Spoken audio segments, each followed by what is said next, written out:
Gabi na lakay, alas 7:30. Tingnan mo, bumayakabak yung ulan. Oh, ang lakas. Hindi kita dahil madilim na. Pero dito sa mga ilaw, nakikita ko. Grabe yung lakas ng ulan nito. Mga 2 oras na ganito, baha na naman ang kalsada. Mga kalsadaan.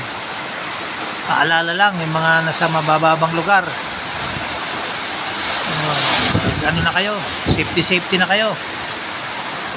Laging safe. Ayan, lakas na ulan. Pumapasok na sa bahay. Ingat kayo. Kailangan natin ng panalangin nito kay Lord. Naingatan tayo. Lalo ngayon, lakas na ng ulan. Kitang-kita dun sa islap ng ilaw. Tunog pa lang sa mga bubong ang tubig ng dala ng ulan na to. Kaya mag-ingat kayo. Lalakas pa siguro ito. Sana nga hindi na lumakas. Pero maraming dalang tubig itong ulan na to. Kita. Madilim lang sa cellphone ko. Pero nakikita ko. Grabe lakas. Kaya mag-ingat kayo. God bless.